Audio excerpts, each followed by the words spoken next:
My son forgot my birthday for the second year in a row. That hurt. But what shattered me was discovering that while I sat alone waiting for a phone call, he and his wife were celebrating with everyone else. For years, I kept making excuses for them. I told myself they were busy. I told myself they still cared. Then one quiet conversation changed everything and forced me to make a decision that would alter all of our lives forever. Before we dive into today's story, let us know where you're watching from. And as you watch, don't just sit back, be part of the experience. If a moment grabs your attention, whether it's powerful, unexpected, or deeply moving, drop a comment with the timestamp of that scene and share your thoughts.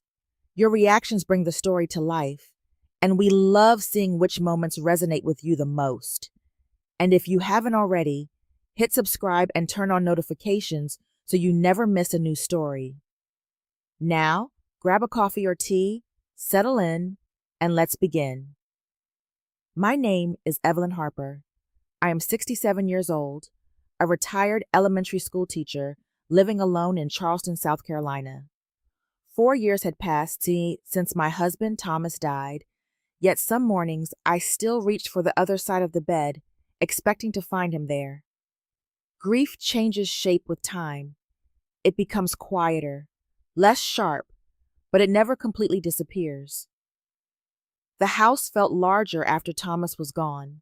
It was the same house where we had raised our son Ryan, celebrated birthdays, hosted Christmas dinners, and spent countless evenings talking about our dreams for the future. Now, it was mostly silent. The ticking clock in the hallway often seemed louder than any human voice. I had created routines to fill the empty spaces. Every morning I sat on the front porch with a cup of coffee and watched the neighborhood wake up. After breakfast, I tended the flower beds Thomas and I had planted years earlier. The roses required constant attention, but caring for them gave me a sense of purpose. A few afternoons each week, I volunteered at the local library, helping children discover the same love of reading that had shaped my career as a teacher. Ryan lived in Charlotte, North Carolina, with his wife Vanessa and their daughter Sophie. After Thomas passed away, Ryan called regularly. At first, it was every Sunday, then every other Sunday. Eventually, the calls became monthly events. Before long, I realized I was always the one reaching out first. I told myself there were reasonable explanations. Ryan was successful in the real estate business. Vanessa had built a popular online lifestyle brand. Their schedules were demanding. Modern life moved quickly. At least, that was what I repeated whenever disappointment threatened to settle into my heart. I continued being the mother I had always been. I mailed birthday gifts weeks in advance. I sent handwritten holiday cards. I carefully packed care packages with homemade cookies and small surprises. Every message I wrote carried the same quiet hope that family connections could survive distance. The responses grew shorter over time. A thank you text replaced a phone call. A heart emoji replaced a conversation. Sometimes there was no response at all. Vanessa was always polite when we spoke. She never said anything openly cruel. Yet there was a distance in her voice that never disappeared. Looking at her social media pages, I noticed something that bothered me more with each passing month. Family vacations appeared without warning. Celebrations happened without invitations. Pictures filled with smiling faces appeared online, and I often learned about events only after they had ended. The only exception was Sophie. At 13, she possessed the kindness that adults sometimes lose. Every few weeks, a message would appear unexpectedly on my phone. She asked about my garden, my books, and the stories from my teaching days. Those conversations warmed my heart more than she could possibly know. One evening, she sent a simple message saying she missed me. I stared at those words for several minutes. Such a small gesture carried more affection than many of the interactions I had with the adults in my family. My greatest weakness was hope. Every phone notification still made me look up. Every holiday still brought expectations. Every family memory remained alive inside me. One evening, after the sun disappeared behind the Charleston rooftops, I sat alone in the living room, holding an old photograph. Thomas stood beside me, his arm around my shoulders. Ryan, 16 years old, grinned proudly between us. We looked like the perfect family. As I studied the photograph, a troubling thought surfaced. Something had changed after Thomas died. I could feel it more with each passing year. For the first time, I quietly wondered whether I was losing my family one piece at a time. If you're still watching and wondering whether I was imagining the distance or finally seeing the truth, comment number 1 below to let me know you're with me. What happened next would make me question everything I believed about my family. Now, let's move on to chapter 2. A few weeks passed after the evening I sat staring at that old family photograph. Life in Charleston continued as it always had. Spring arrived gently, painting the city with bright colors and warm sunlight. The roses in my garden bloomed earlier than usual that year, and neighbors spent more time outdoors. On the surface, everything looked peaceful. Inside me, however, a quiet discomfort had begun to grow. I tried to ignore it. Every morning I followed the same routine: coffee on the porch, a walk through the neighborhood, a few hours at the library. I kept telling myself that what families changed over time and that distance naturally created gaps. Ryan had responsibilities. Vanessa had her career. Sophie had school activities. Life was complicated. One afternoon, while scrolling through social media, I came across a post from Vanessa. The photograph showed Ryan, Vanessa, and Sophie standing in front of a luxury mountain resort. They were smiling beneath a bright blue sky, looking happy and relaxed. The caption spoke about the importance of spending quality time with family and creating memories together. I stared at the image longer than I should have. I had not known about the trip. Nobody had mentioned it. The realization stung, but I quickly dismissed the feeling. It was probably a last-minute getaway. Perhaps they simply forgot to tell me. I closed the application and tried not to think about it. Yet similar moments continued appearing over the following weeks. There was a dinner celebration with friends, a weekend boating excursion, a gathering at a country club. Photographs filled with laughter and smiling faces appeared regularly online. What bothered me was not that they enjoyed their lives. I wanted them to be happy. What hurt was noticing that I seemed to exist outside every important moment. Nobody insulted me. Nobody told me I was unwanted. The exclusion itself became the wound. Still, I made excuses for them. I always made excuses. As Ryan's 40th birthday approached, I decided to send something special. I spent several days preparing a package. I baked his favorite chocolate chip cookies using the same recipe he had loved as a child. I included several old photographs from family vacations and school events. Finally, I wrote a heartfelt letter filled with memories and encouragement. I mailed the package feeling excited. For a few days, I imagined Ryan opening it and smiling. Then a week passed, then another. Nothing. I checked the delivery tracking several times. The package had arrived safely. Someone had signed for it. Yet no call came. No message. No acknowledgement.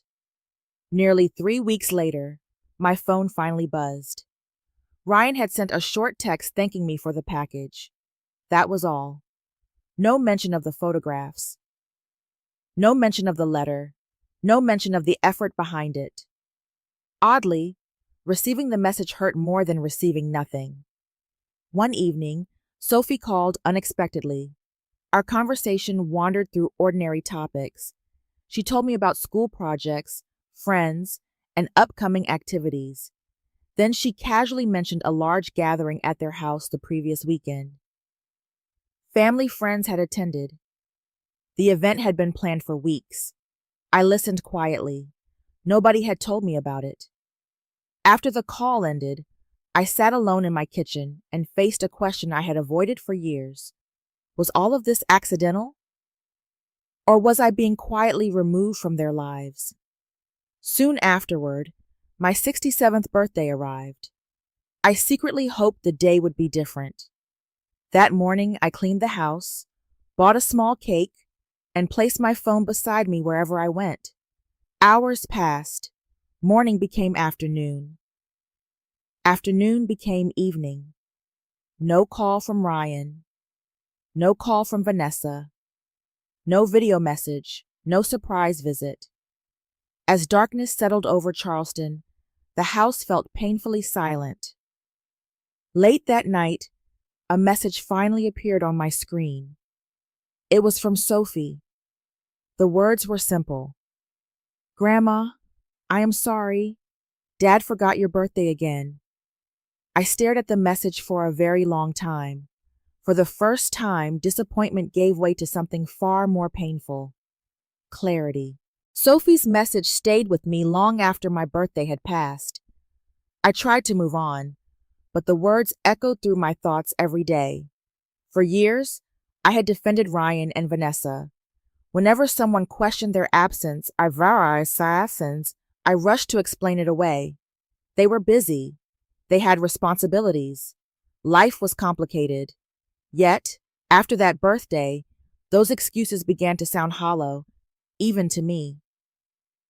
I found myself replaying old memories from a different perspective. The missed phone calls, the forgotten holidays, the invitations that never came. Moments I had once dismissed as harmless suddenly looked very different. It was as if a fog had lifted, revealing a landscape I had refused to see. I continued my normal routines.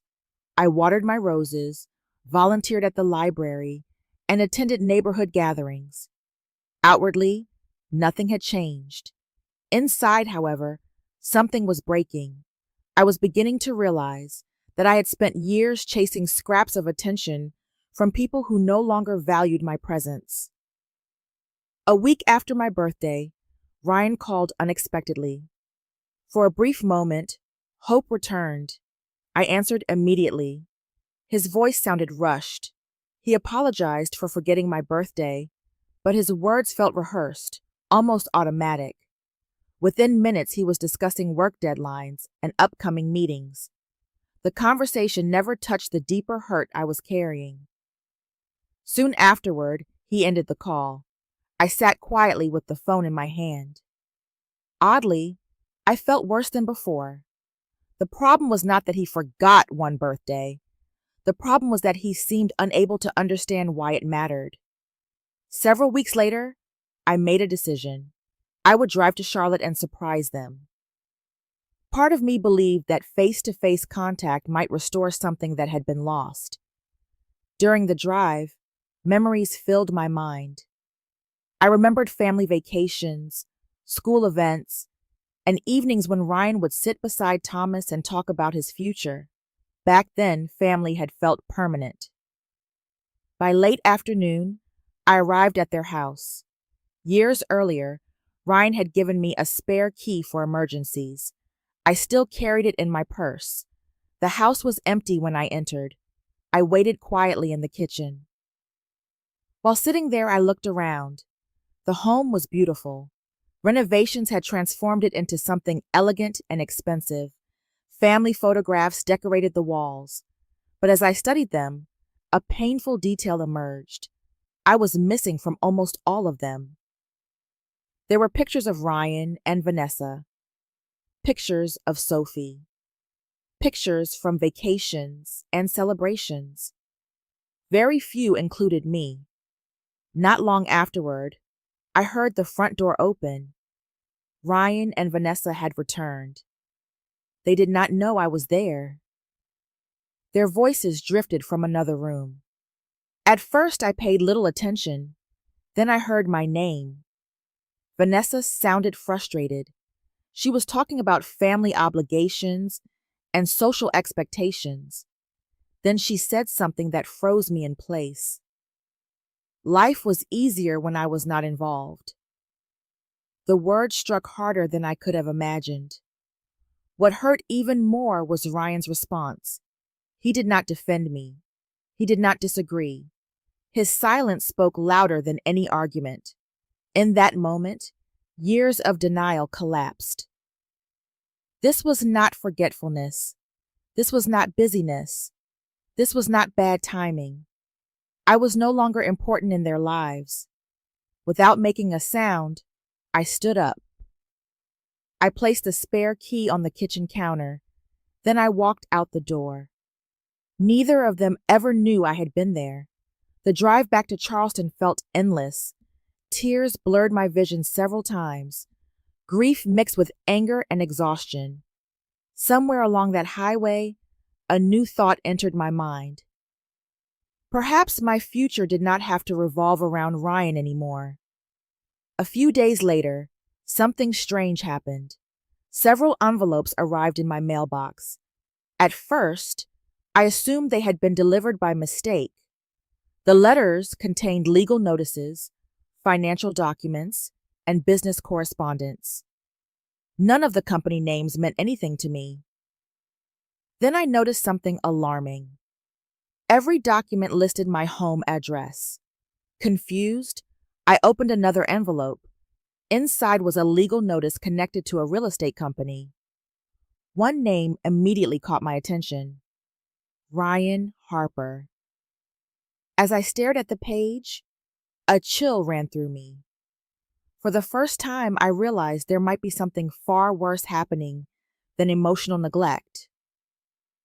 The legal notice sat on my kitchen table long after I opened it.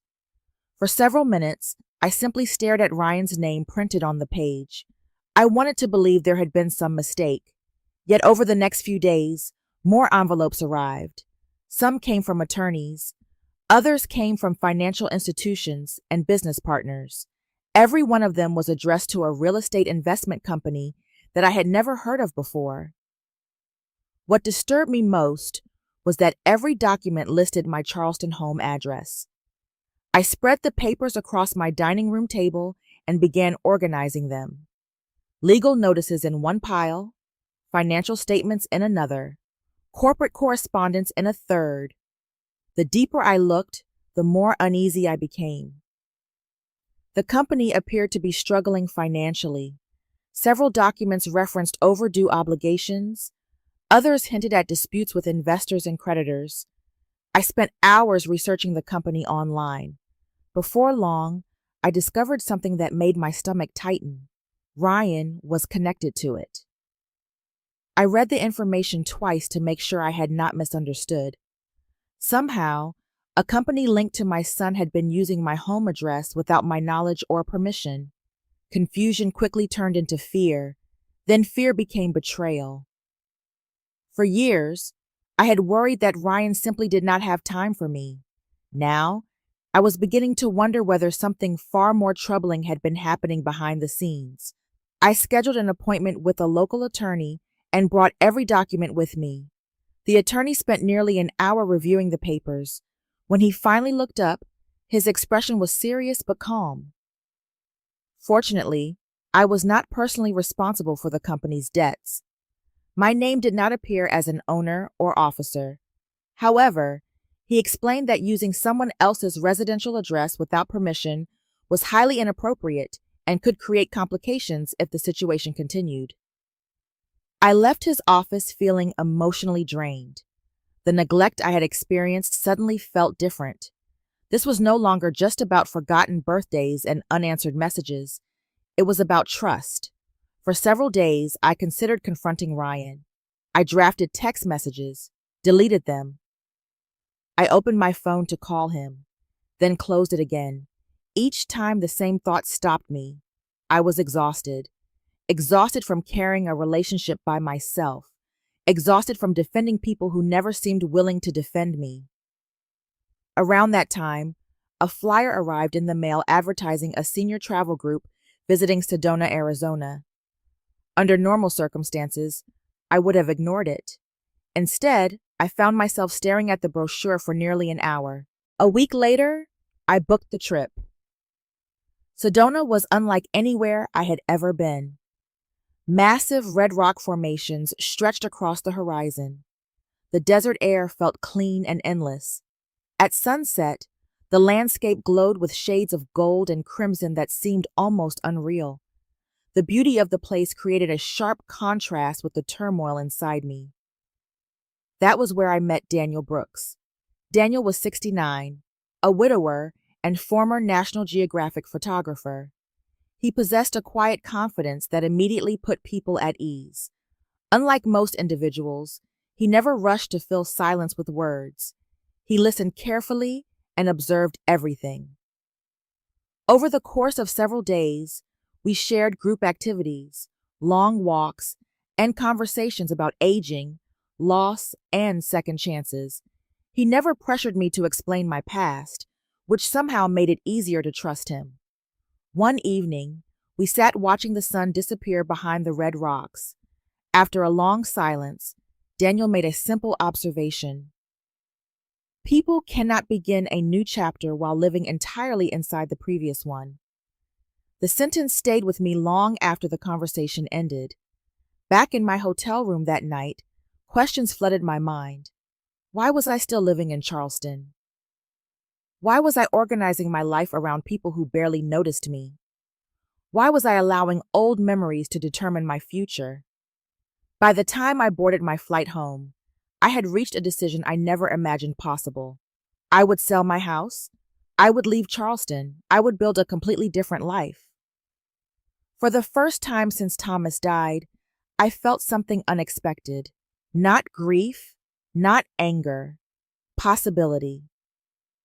When I returned from Sedona, the decision I had made on the flight home remained as clear as ever. For years, my life had revolved around waiting for phone calls, waiting for invitations, waiting for signs that I still mattered.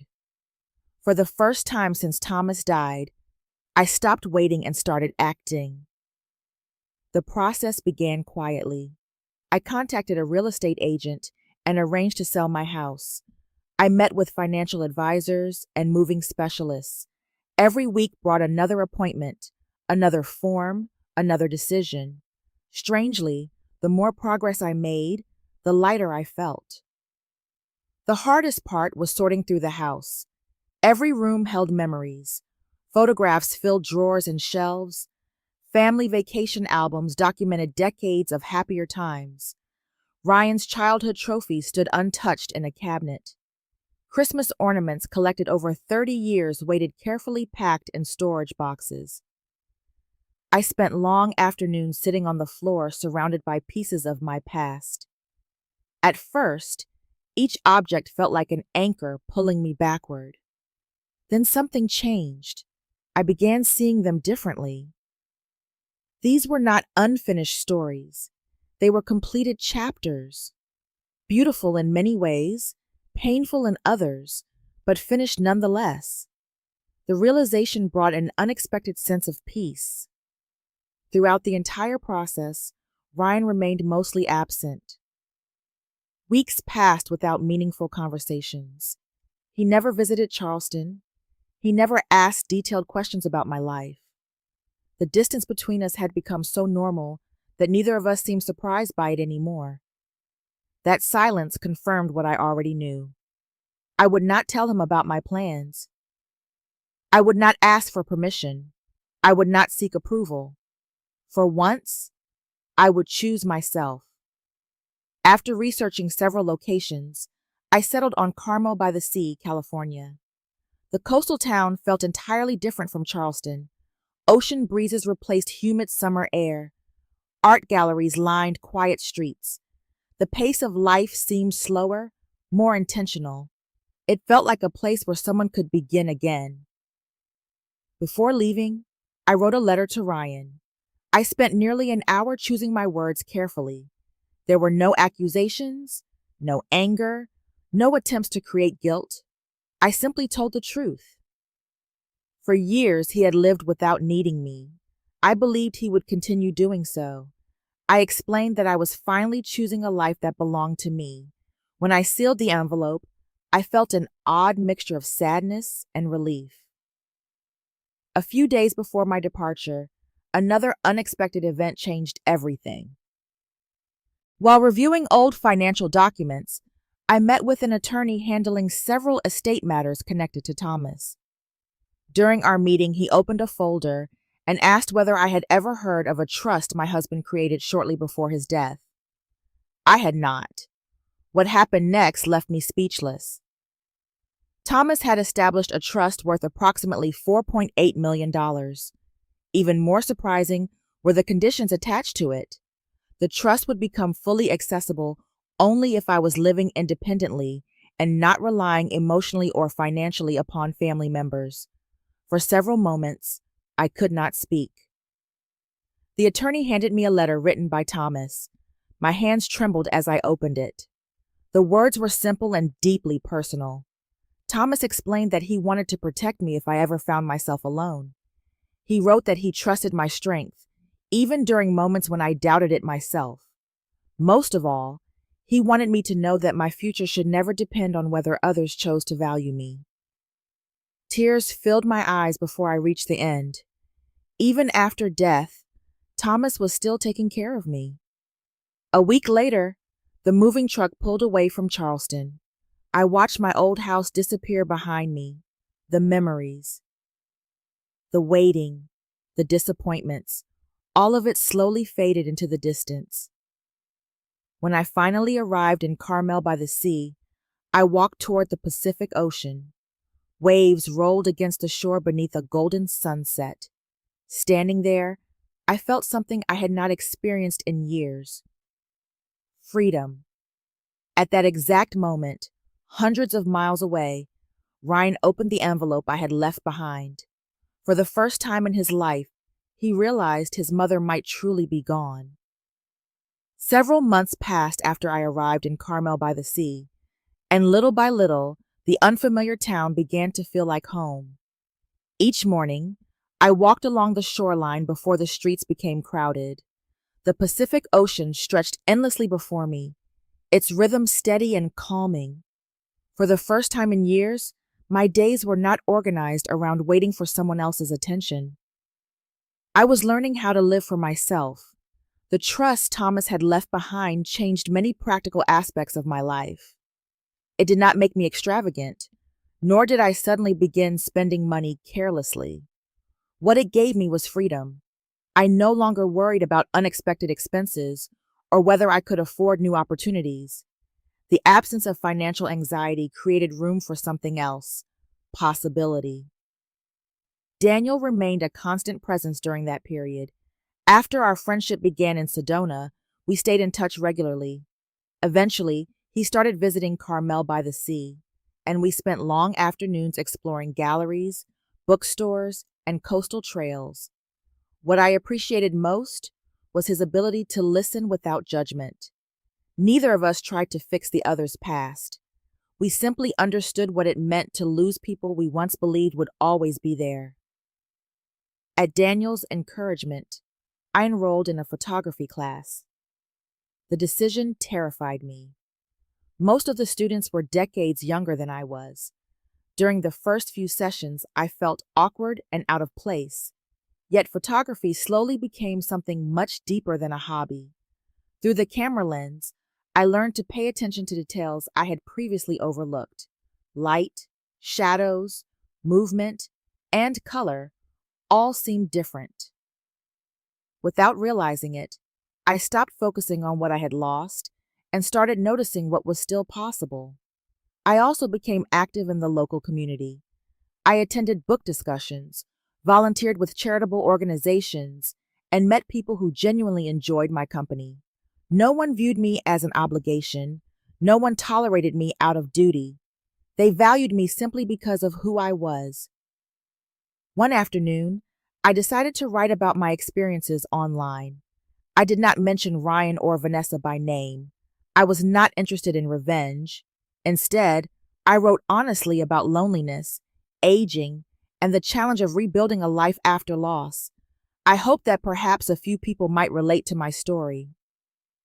The response shocked me. Hundreds of comments appeared within days, then thousands. Women from across the country shared similar experiences. Many described feeling invisible after retirement, widowhood, or changes within their families.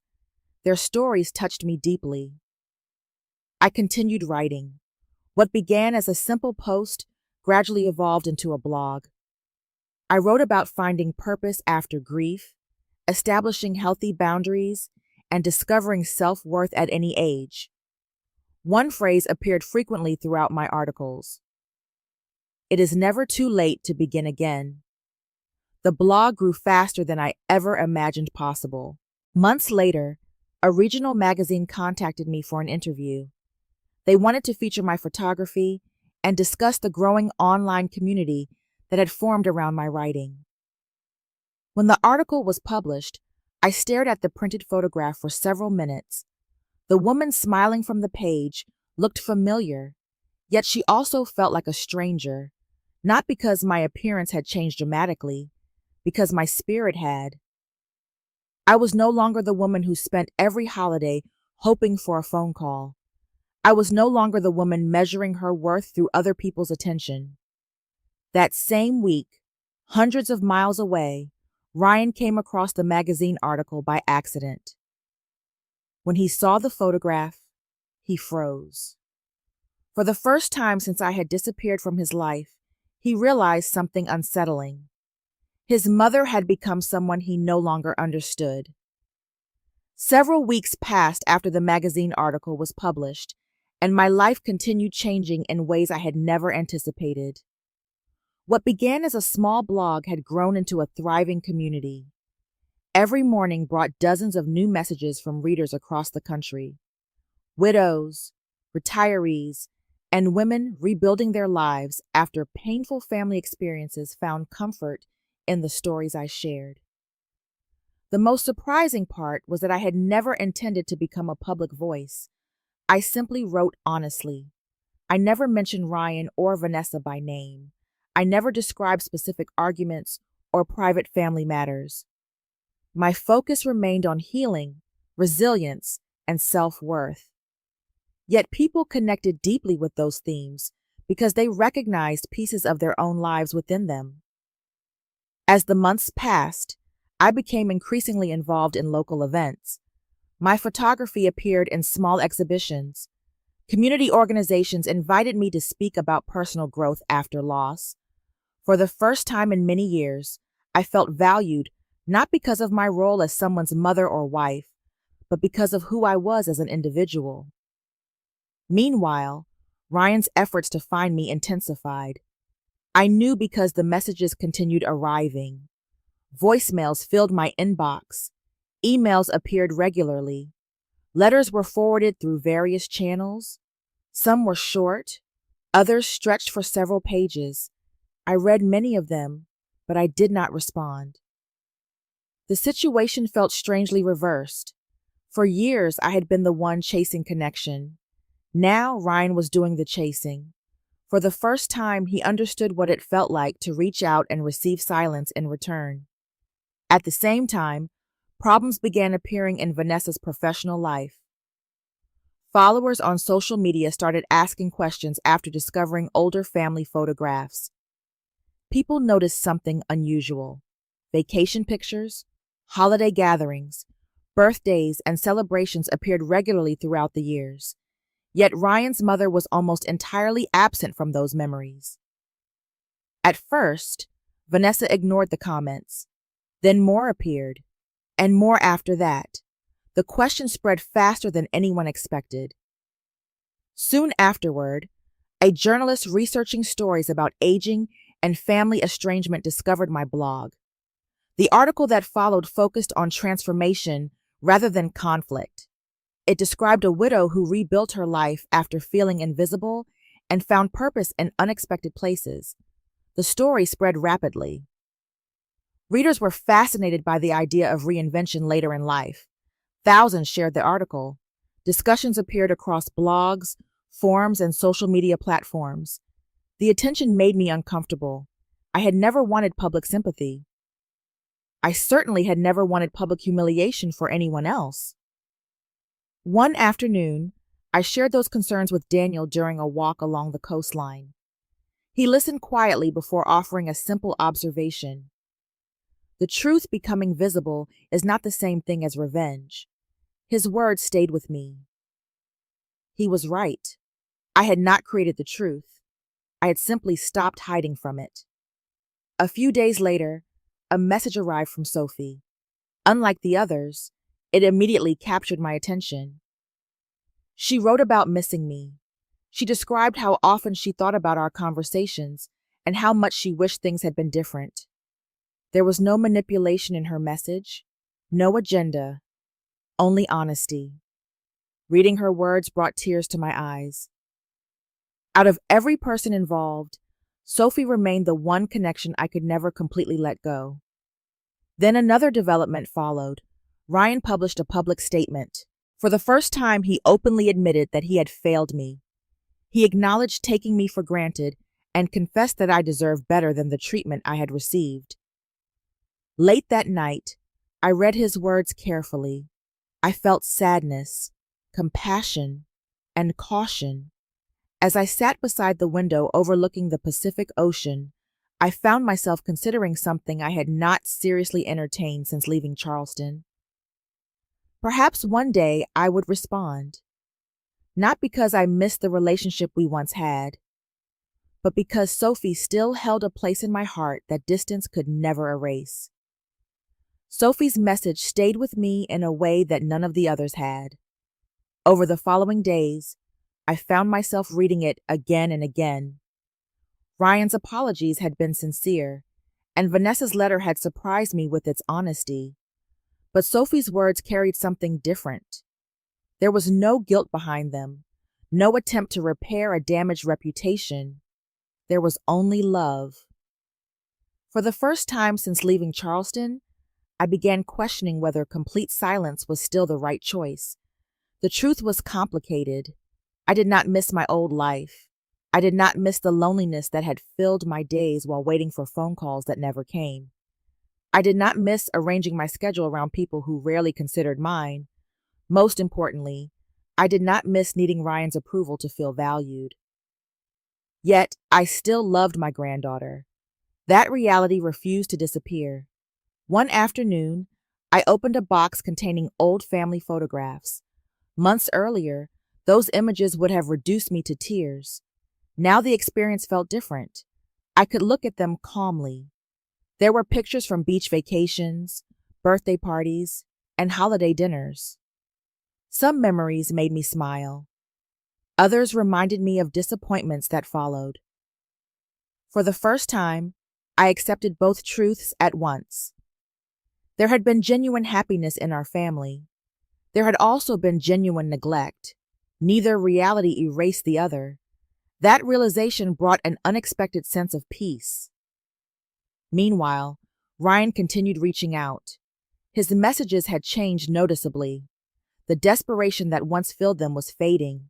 Instead of asking me to come back, he focused on acknowledging specific mistakes. He admitted missing important moments, ignoring my efforts, and taking my presence for granted. What struck me most was that his messages were no longer centered on his own pain. They finally recognized mine. Then Vanessa's handwritten letter arrived. I read it slowly one evening while sitting near the ocean. She admitted that she had spent years viewing me as an obligation rather than a person. She acknowledged excluding me from family activities and allowing distance to grow unchecked. I was shocked by her honesty. Trust did not magically return, but I recognized genuine remorse when I saw it. A few days later, Sophie sent a short video message. Watching it was far more difficult than reading any letter. She spoke about missing our conversations and wondering whether she would ever see me again. Her voice trembled several times. There was no performance in her words, only sadness. After the video ended, I sat quietly for a long time.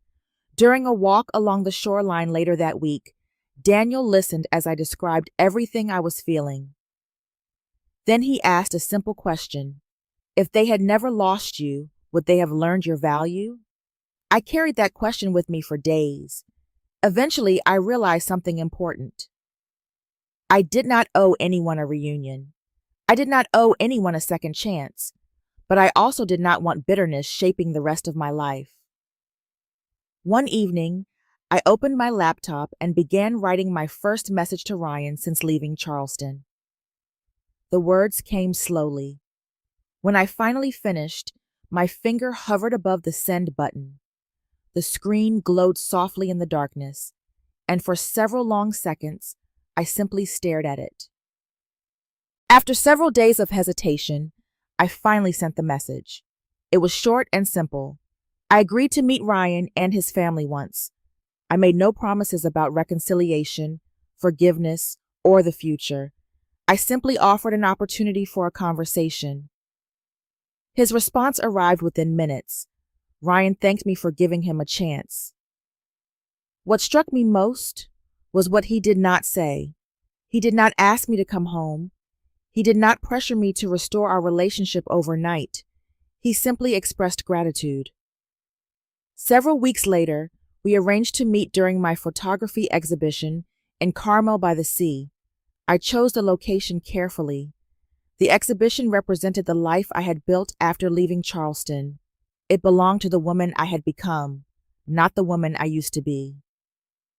As the day approached, I found myself growing nervous. Old memories resurfaced unexpectedly. I wondered whether seeing Ryan again would reopen wounds that had finally begun to heal. Daniel noticed my anxiety, but never tried to influence my decision. Instead, he reminded me that I controlled the boundaries. Whatever happened, the choice remained mine. The afternoon of the exhibition arrived. Visitors moved slowly through the gallery, studying photographs that captured coastlines, sunsets, and quiet moments of everyday beauty. I was speaking with several guests when I noticed three familiar figures entering the room. Ryan, Vanessa, Sophie. For a moment, time seemed to stop. Then Sophie saw me. Without hesitation, she hurried across the gallery and wrapped her arms around me. I held her tightly. The embrace lasted only seconds, but it carried years of love, loss, and longing.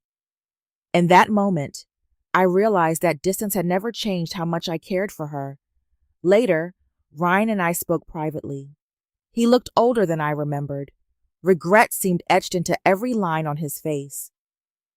He accepted responsibility for everything: forgotten birthdays, missed opportunities, years of emotional neglect.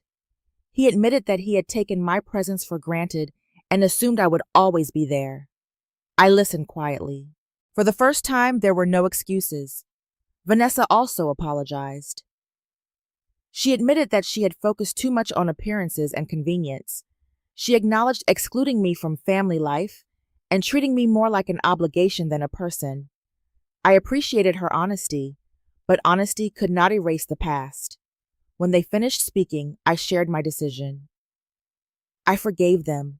I wished them happiness, but I would not return to my old life. California was now my home. The life I had built belonged to me. Any future relationship would have to begin from the beginning, built slowly through trust and consistency.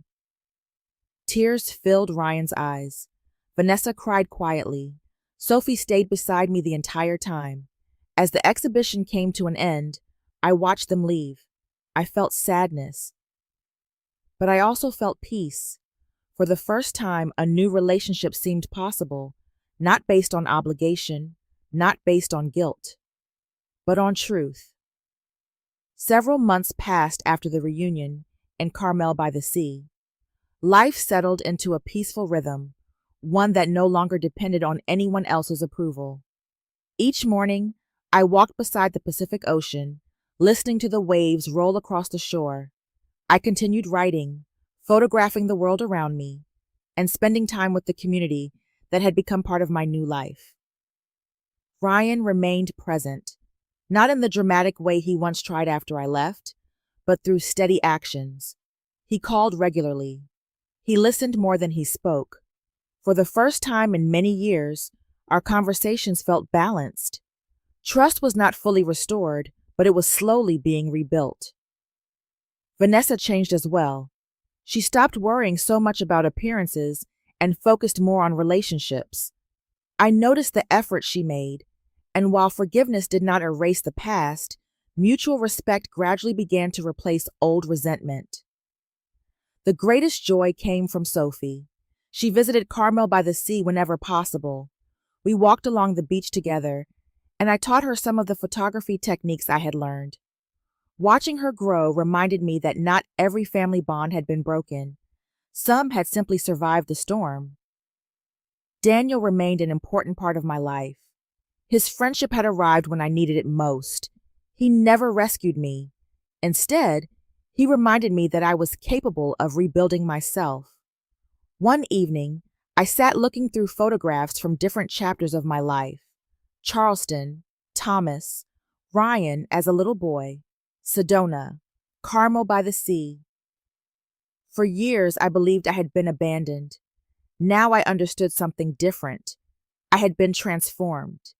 The greatest lesson was realizing that my worth was never connected to how much other people needed me. Peace arrived when I learned to value myself, establish boundaries, and build a life that reflected who I truly was. As the sun disappeared into the Pacific Ocean, I watched the horizon glow with gold and orange light. I once believed losing my family would be the end of my story. Instead, it became the beginning of the life I was always meant to live. Sometimes the most painful losses become the doorway to the most meaningful transformations. Life has a way of teaching us that our value is not determined by how often we are noticed, included, or appreciated by others. True strength begins when we stop searching for our worth in someone else's approval and start recognizing it within ourselves. The years may bring disappointment, change, and heartbreak, but they can also bring wisdom, freedom, and unexpected new beginnings. Every ending carries the seed of a new chapter, and every setback offers a chance to rediscover who we truly are. Thank you so much for spending your time with this story. If it touched your heart or reminded you of someone in your own life, please share your thoughts in the comments below. Your experiences and reflections may inspire others who are walking a similar path. And if you enjoy meaningful stories about resilience, family, and second chances, do not forget to like, subscribe, and follow the channel for more stories like this. Thank you for watching, and we will see you in the next story.